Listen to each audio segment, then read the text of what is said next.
They thought removing her name would remove her worth, but before the night was over, every person in that ballroom would learn how expensive arrogance can become. Hello everyone. Before we begin today's story, I have a small favor to ask. Please hit subscribe and turn on the notification bell so you never miss our channel's new videos. It's quick, free, and the best way to support us in bringing you more dramatic stories. Your support means the world to us. Where are you watching from? Drop your city or country in the comments below. Thank you very much. The Grand Aurelia Hotel rose above Midtown Manhattan like a monument built for people who never heard the word no. Crystal chandeliers glowed behind 20-foot glass windows. Black SUVs lined the curb. Valets in white gloves moved with rehearsed precision.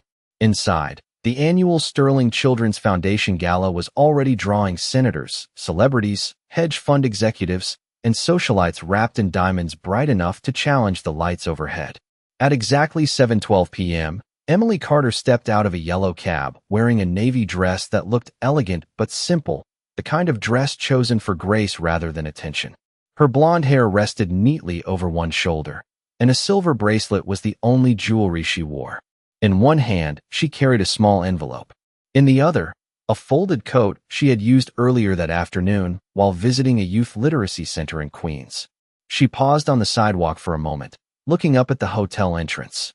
There was no bitterness in her eyes, only calm. Emily had attended rooms far grander than this one, but unlike most people arriving tonight, she had never needed luxury to feel important. She thanked the cab driver, tipped him generously, and walked toward the marble staircase.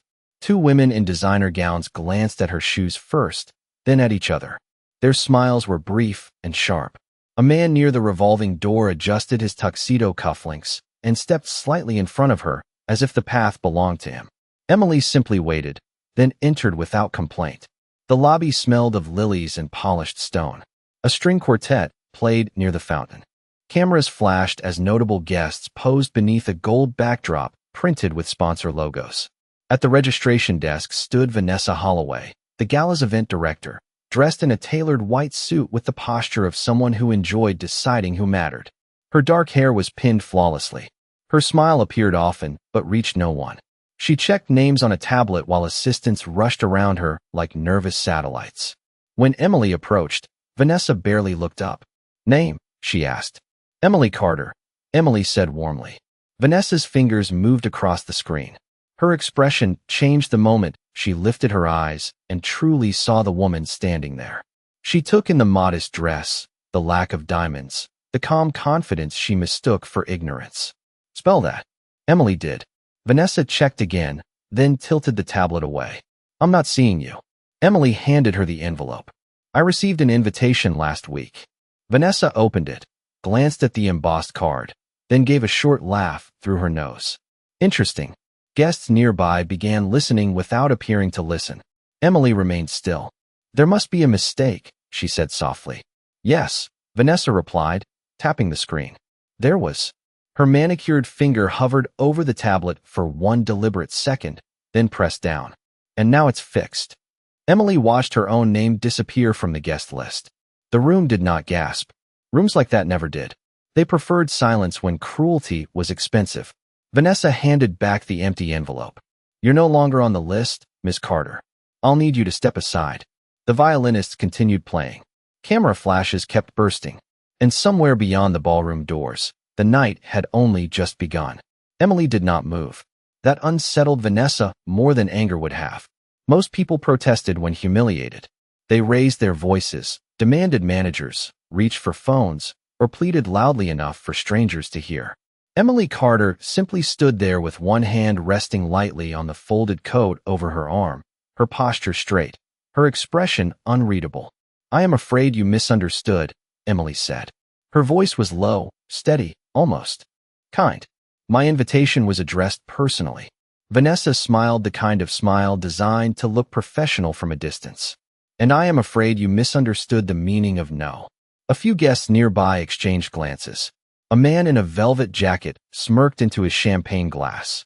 Two women standing near the floral wall pretended to discuss auction items while watching every second. Public embarrassment was the evening's first entertainment. Emily looked past Vanessa toward the ballroom doors. Through the opening, She could see round tables dressed in ivory linen, candles glowing in mirrored holders, and a stage framed by blue light where a banner promised generosity, compassion, and community leadership. The irony almost amused her. "I only need 1 minute inside," Emily said. "Then perhaps your evening can continue exactly as planned." Vanessa folded her arms. "My evening is going beautifully already." She nodded toward security near the elevators. "Do not make this awkward." Emily followed her gaze and then looked back. "You think I am the awkward part of this moment?" For the first time, Vanessa's smile thinned. She was used to controlling rooms through confidence and clothing, not being questioned by a woman in a simple navy dress. "Listen carefully," Vanessa said, lowering her voice to a tone sharpened by contempt. "This gala hosts donors, board members, and people whose time matters. If your name is gone, it means someone important requested it."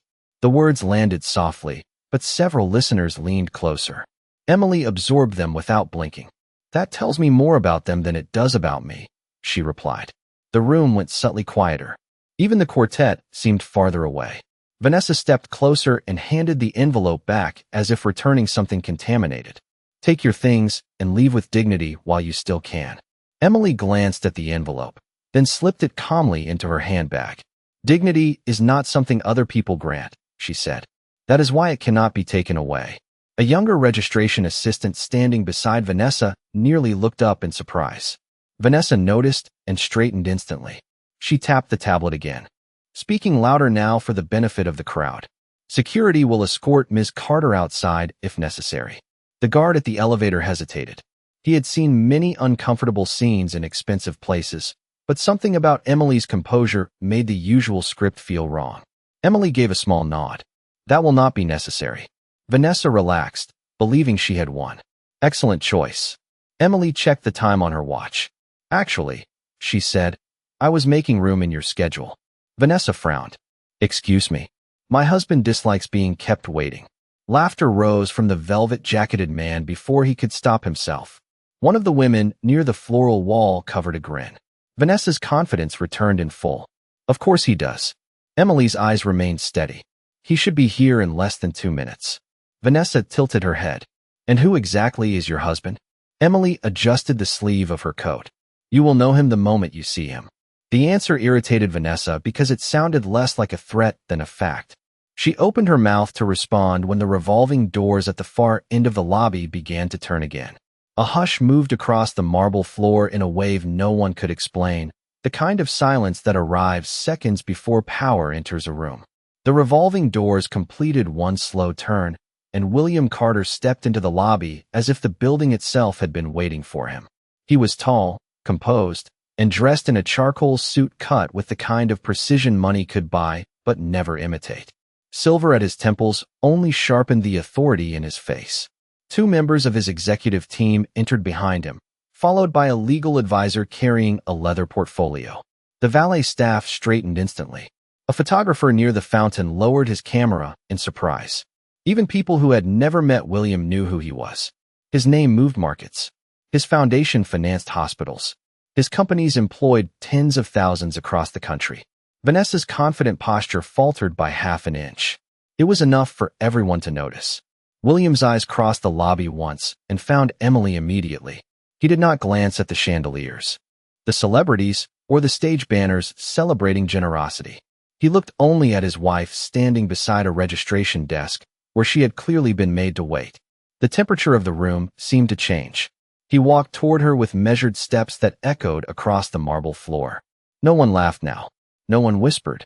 Emily's expression softened for the first time that evening. "You are 2 minutes early," she said gently when he reached her. "I had excellent motivation," William replied. Then, without hesitation, he kissed her hand and asked, "Are you all right?" "Perfectly," Emily said, "though I seem to have disappeared from the guest list." Several nearby guests lowered their eyes. William turned slowly toward Vanessa. It was not anger that made people nervous. It was control. "Good evening," Vanessa said too quickly, forcing brightness into her voice. "Mr. Carter, what an honor. We were not expecting you so soon." "Clearly," he said. His tone remained calm, which somehow felt worse. "My wife informed your desk of her name." "What happened next?" Vanessa laughed lightly, searching for a harmless version of events. Just a misunderstanding. We have had several duplicate entries and last-minute adjustments. You know how these evenings can be. William said nothing. Silence demanded honesty more effectively than shouting ever could. Vanessa glanced at the tablet. I was simply trying to protect the integrity of the guest list. Emily looked at her with quiet curiosity. By deleting my name in front of an audience? Vanessa's face tightened. There was confusion. No, Emily said softly. There was judgment. The younger assistant beside the desk stared at the floor. William extended his hand. May I see the device? Vanessa hesitated one fatal second before handing over the tablet. William reviewed the screen, then turned it outward so the nearby guests could see the activity log. Emily Carter. Removed manually at 7:14 p.m. User, V. Holloway. A murmur rippled through the lobby. Vanessa's mouth opened, then closed. William returned the tablet. Interesting feature, he said. Truth with a timestamp. From the ballroom doors, Charles Bennett, chairman of the gala, rushed forward adjusting his bow tie. William, my friend, welcome. We are thrilled you made it. He stopped when he saw the faces around the desk. Is something wrong? William looked at him evenly. That depends. Did you authorize the removal of my wife from tonight's guest list? Charles turned pale so quickly it seemed rehearsed. Emily was removed? He looked to Vanessa, who suddenly had nowhere to place her eyes. She was never to be touched on that list. The room went silent again. Vanessa had just learned the most dangerous moment in arrogance is not when you act superior. It is when you discover everyone above you values the person you dismissed. Charles Bennett removed his glasses and pinched the bridge of his nose as though clarity might arrive by force.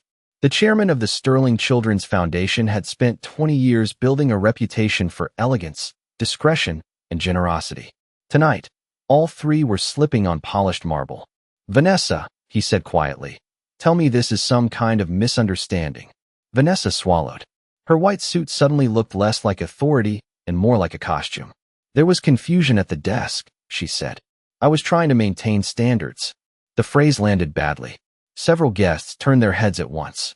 Standards had many meanings in rooms like this, and none of them sounded noble when spoken aloud. William Carter folded his hands in front of him. Standards are useful, he said. They reveal who has them. No one moved. Even the quartet had stopped playing. A violinist held her bow frozen in midair, sensing history was more interesting than music. Charles looked from William to Emily, then back to Vanessa. Do you understand who Mrs. Carter is? He asked. Vanessa forced a brittle smile. Of course. Mrs. Carter is Mr. Carter's wife. Emily's eyes remained steady. That is true, she said. But it is not the complete answer. Charles exhaled heavily. Emily Carter founded the literacy initiative this gala exists to fund. A ripple of shock spread through the lobby. Several guests glanced toward the banners praising the campaign's success. Emily's name had been printed in brochures all month under a different heading, not as donor spouse, but as architect of the foundation's fastest-growing national program. Vanessa blinked twice. I did not realize that, Emily said softly, has been clear for some time. Charles continued, voice strained with embarrassment. The reading centers in 12 cities, the mobile libraries, the teacher grants in rural counties, the scholarships for first-generation students. Those were her ideas. Her team built them. A woman near the floral wall lowered her phone. Suddenly ashamed, she had recorded any of this. William looked at Emily with unmistakable pride. My wife has changed more lives with one project than most executives do in a lifetime. Vanessa opened her mouth again, but words had become expensive. Charles straightened his jacket and faced the crowd. Ladies and gentlemen, there will be a brief delay before dinner. It was a graceful sentence hiding a disaster. He turned back to Vanessa. Please step away from the registration desk. Charles, surely we can discuss this privately, Vanessa whispered. You made it public, Charles replied. That option has passed. The younger assistant beside the desk quietly moved aside as Vanessa hesitated, then surrendered her place. It was astonishing how quickly borrowed power evaporates once witnesses stop believing in it. William glanced toward the ballroom doors. I was scheduled to announce a $10 million expansion grant tonight, he said. The number hit the room like thunder. Several board members who had just arrived near the entrance stopped mid-step. Charles paled. William, let us not make decisions in anger. I never do. William said calmly. That is why people should worry now. Emily touched his sleeve lightly. He looked at her, and the tension in his jaw eased. She did not need to command him. Respect had already done that. The money was intended for children, she said. They should not pay for someone else's arrogance. Charles looked relieved for half a second. Then Emily continued. But leadership should. The room went silent once more. She turned to Charles with gentle precision. Tonight's donation will proceed only if every frontline employee here receives training, every scholarship dollar is audited publicly, and every volunteer program is expanded by sunrise tomorrow. Charles nodded so fast dignity could not keep up. Done. Emily then faced Vanessa. And you will spend the next year visiting every center your assumptions nearly harmed. Vanessa stared, stunned. In that moment, she learned punishment is loud, but consequences spoken softly can echo much longer. No one applauded. Applause would have been too small for what had just happened. Instead, the lobby remained wrapped in a stunned silence broken only by the soft hum of chandeliers and the distant traffic 20 floors below. Charles Bennett cleared his throat, trying to gather the room back into order. Ladies and gentlemen, he announced, forcing steadiness into his voice, we will begin tonight's program in 5 minutes. Guests who had entered with polished confidence now moved carefully, as if the marble floor itself had become a witness. Conversations returned in whispers. Some praised Emily quietly. Others pretended they had supported her all along. A few slipped their phones back into pockets, suddenly aware that recording humiliation often captures the wrong person. Vanessa Holloway stood beside the desk, stripped of authority without a single raised voice. The younger assistant she had dismissed all evening was now receiving instructions from Charles directly. It was a subtle transfer of power, but everyone saw it. Vanessa turned to Emily, her composure frayed at the edges. Mrs. Carter, she said, each word difficult to lift. I misjudged the situation. Emily regarded her calmly. No, she replied. You judged a person. Vanessa looked down. For perhaps the first time in years, there was no polished response ready to save her. William checked his watch, then glanced toward the ballroom. You still have time to make your speech, he said softly to Emily. She smiled faintly. Only if I can enter through the front door. Charles nearly stumbled in his haste. Of course, it would be our honor. He stepped aside and personally opened the ballroom doors. The gesture was not for ceremony. It was apology in formal wear. Emily walked forward, William beside her. This time no one blocked her path. The same guests who had ignored her moments earlier now straightened chairs, moved aside, and nodded with eager respect. Yet Emily noticed something more important than their sudden manners. Near the entrance stood the security guard Vanessa had nearly summoned against her. He looked embarrassed. Emily paused and offered him a warm smile. You handled yourself well tonight. Relief washed across his face. Thank you, ma'am. Inside the ballroom, 500 guests rose instinctively as the Carters entered. Crystal lights spilled over silver centerpieces and auction displays. On the giant screen behind the stage, images of children reading in bright classrooms rotated slowly. Every photo came from programs Emily had designed. Charles rushed to the microphone. Before dinner begins, there is one person we must properly recognize. He gestured toward Emily, the woman whose vision built the very mission we celebrate tonight. A standing ovation erupted, fuller and louder than any greeting offered to politicians or celebrities earlier that evening. Emily accepted it with grace, but not vanity. She climbed the stage steps, adjusted the microphone, and let the applause fade naturally. William watched from the front table with quiet pride. Emily scanned the room, then began. Thank you. But if you truly wish to honor this cause, remember something simple. The room leaned in. Children do not care what brand you wear. Families do not ask whether help arrived in designer shoes. Need does not check guest lists before it knocks. Heads lowered across the ballroom. Even those smiling felt the truth sting. Emily continued gently. If kindness only appears when wealth enters the room, then it was never kindness. The silence that followed was deeper than applause. Charles wiped one eye discreetly. Vanessa, standing near the rear doors, stared at the floor as if seeing herself clearly for the first time. Emily smiled and added, Now let us raise money for people who deserve better than our assumptions. The room rose again, this time with something closer to humility. And by the end of the night, the Foundation exceeded every fundraising record in its history. But long after the numbers were forgotten, people still remembered the lesson from that ballroom. Status can open doors, but character decides who deserves to walk through them. By 10:47 p.m., the ballroom had transformed from a monument to appearances into something far rarer in wealthy rooms: honesty. Donation paddles rose faster than the auctioneer could count them. A retired baseball legend pledged $1 million for mobile libraries. A technology founder matched every scholarship contribution made before midnight. A couple known mostly for hosting expensive parties quietly funded 3 new reading centers in Detroit, Tulsa, and Phoenix. The energy in the room had changed because Emily had changed what people wanted to be seen supporting. Vanity could start a bid, but conscience was driving the numbers now. William remained at the front table, speaking little, watching much. He had built companies by understanding markets, but the person beside him had mastered something more difficult. She understood hearts. Charles Bennett approached their table with a folder in both hands and the careful expression of a man carrying consequences. "Emily," he said softly, "the board has already approved every condition you named. Training begins next week. Independent auditors start Monday morning. The expansion teams are on standby." Emily nodded. "Good." Charles hesitated. "There is one more matter. Vanessa Holloway has offered her resignation." Several guests at nearby tables pretended not to listen and failed completely. Emily set down her water glass. "Did she offer accountability?" she asked. "Or escape?" Charles blinked. "I'm not sure I understand." "Resignation can be honorable," Emily said. "It can also be convenient." William's mouth curved slightly. He knew that tone. It usually meant someone was about to receive justice wrapped as mercy. "Ask her to meet me in the East Lounge after the final pledge count," Emily said. "Alone?" Charles nodded immediately and hurried away. Near the back of the ballroom, Vanessa stood beside a service door no guest had noticed all evening. Without authority, she looked younger and strangely smaller. She watched volunteers carry fresh pledge sheets to the stage and listened as donors praised the woman she had dismissed. Shame has a unique sound.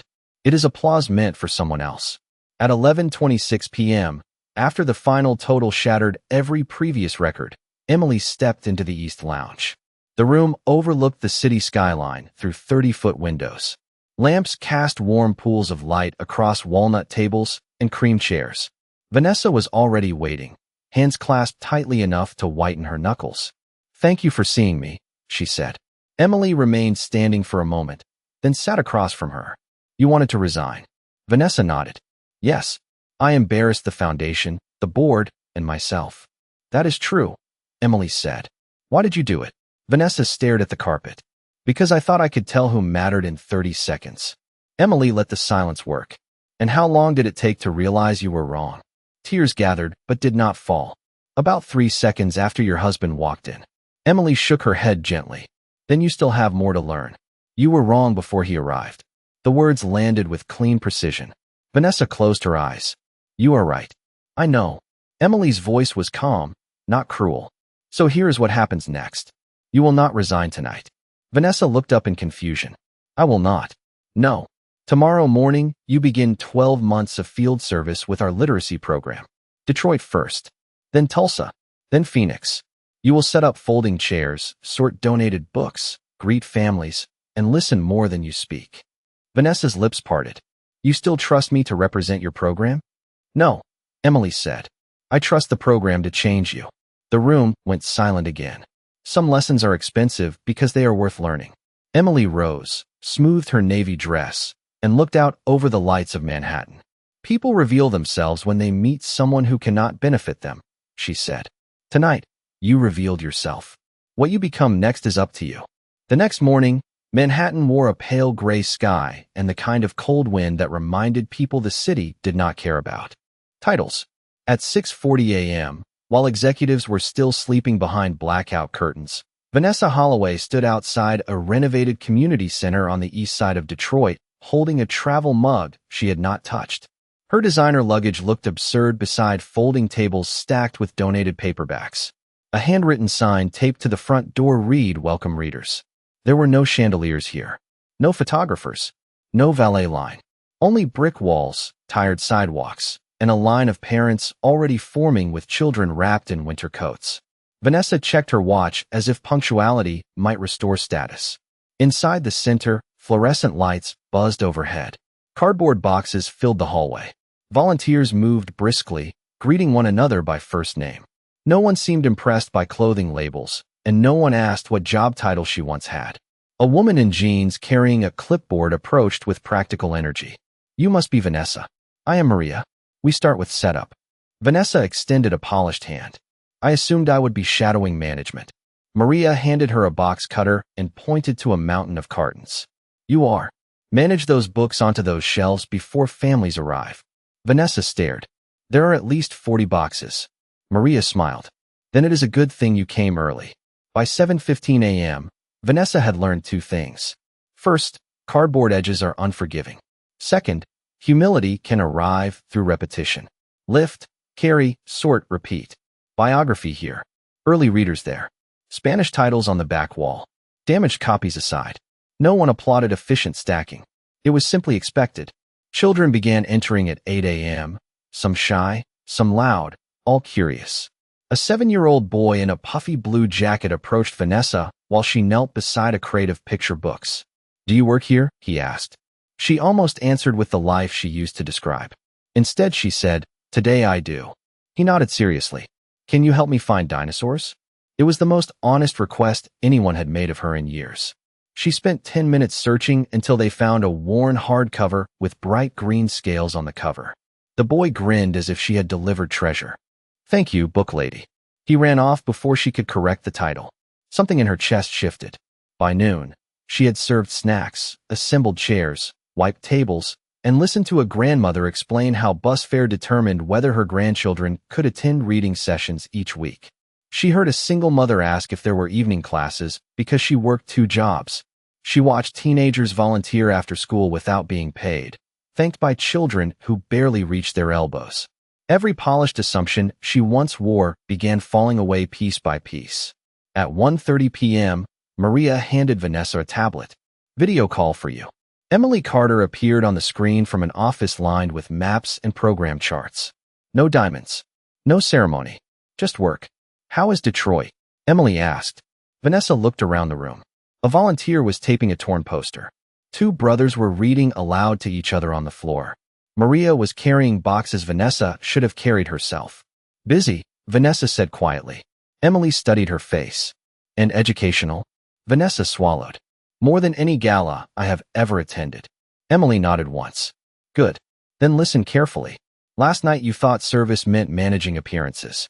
Out there, service means making sure a child leaves with hope in a backpack." Vanessa lowered her eyes. "I understand now." Emily's voice remained gentle.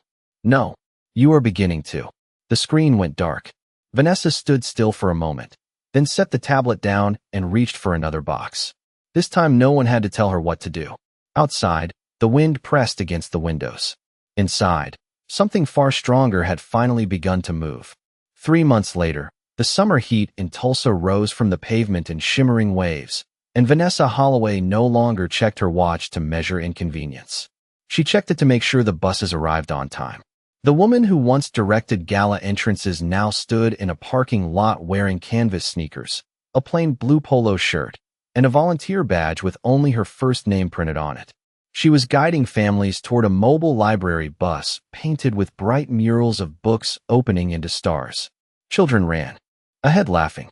Parents followed carrying water bottles, diaper bags, and the tired hope of people used to waiting too long for help.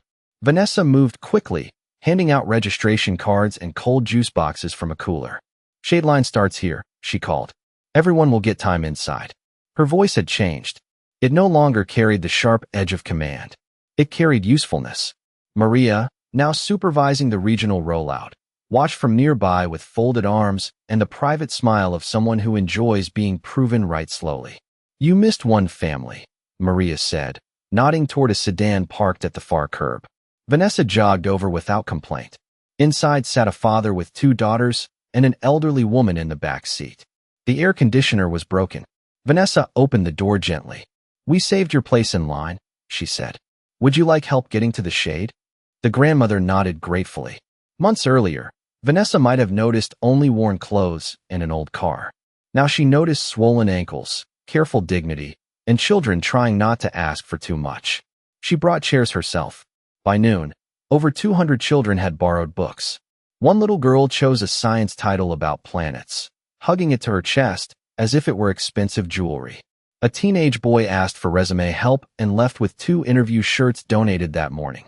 A mother cried quietly after learning evening literacy classes would open nearby next month. Vanessa did not know exactly when compassion had replaced performance, only that it had happened while no one was applauding. That afternoon, Maria handed her another tablet. Call from New York. Emily appeared again, seated at a conference table covered with expansion maps and grant reports. William crossed behind her carrying coffee and smiled briefly toward the camera before leaving the frame. Vanessa noticed something she had once missed entirely. Powerful people often moved most naturally when no one was watching. How is Tulsa? Emily asked. Vanessa glanced through the bus window at children reading on beanbags. Louder than Manhattan, she said. And kinder. Emily allowed herself a small smile. Progress. Vanessa hesitated. I owe you an apology I did not know how to make before. Emily waited. I thought status meant importance, Vanessa said. I thought expensive rooms contained the most valuable people. Emily leaned back slightly. Many people think that.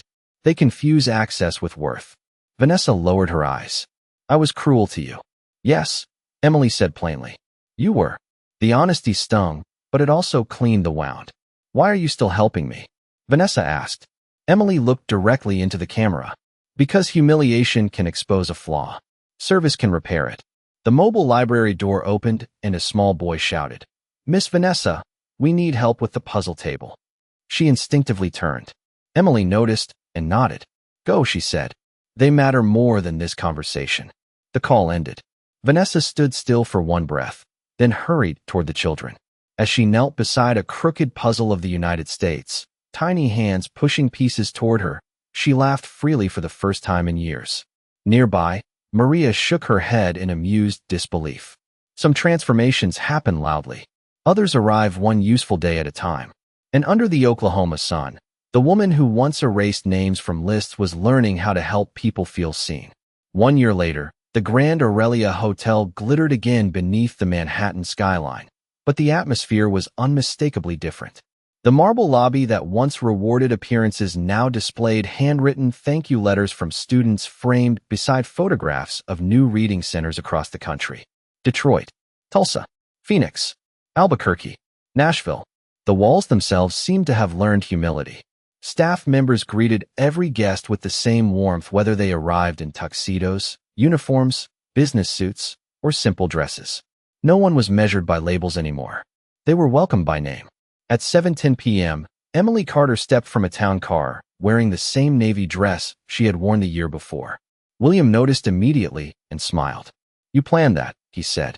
I believe in educational visuals, Emily replied. He laughed softly and offered his arm. This time, before they reached the staircase, the doorman opened both doors wide and said, Welcome back, Mrs. Carter. We are honored to have you. Emily thanked him by name. She had remembered it from the staff roster months ago. Inside, Charles Bennett waited near the registration desk, older by a year and wiser by several lessons. Tonight is already better because you came, he said. Emily glanced at the desk. I noticed there is no tablet. Charles smiled. Paper list, double verified, and impossible to delete dramatically.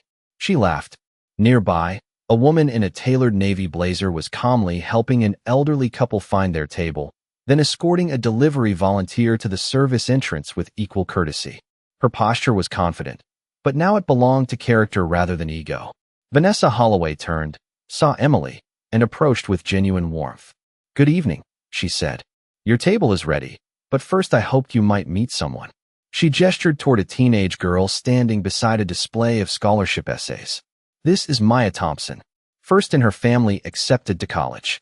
She received one of the Tulsa grants. Maya shook Emily's hand with nervous pride. Miss Holloway helped me finish my application essay, she said. Emily looked at Vanessa carefully. Did she? Maya nodded. 3 drafts. She said details matter. Emily's eyes brightened. They do. Vanessa lowered her voice. I wanted to thank you again for not letting me resign. You earned that thanks yourself, Emily said. I only changed your schedule. The ballroom doors opened. 500 guests entered a room redesigned around mission rather than prestige. Instead of sponsor logos dominating the stage, shelves of donated books framed the podium. Students from funded programs sat in the front rows. Teachers were honored before executives. Volunteers received the loudest applause of the night. When dinner concluded, Charles stepped to the microphone. Last year we learned that charity without humility is branding. This year we choose better. He invited Emily to the stage. She walked forward through a standing ovation, then motioned unexpectedly toward Vanessa. Please join me. Gasps moved gently through the room. Vanessa hesitated, then stepped up beside her. Emily addressed the crowd. A year ago, this woman represented the worst of judgment. Tonight, she represents something rarer. Vanessa looked stunned. Emily continued. Proof that people can change when pride is replaced by service. The room rose again, louder than before.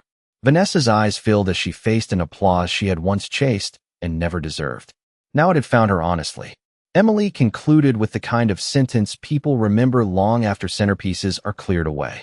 Never be impressed by who enters through the front door. Be impressed by who learns to hold it open for others. The ballroom went silent, then thundered with applause. And somewhere beneath the chandeliers, among wealth, titles, and polished shoes, everyone present was reminded that status can be inherited, purchased, or borrowed, but dignity must be practiced every day.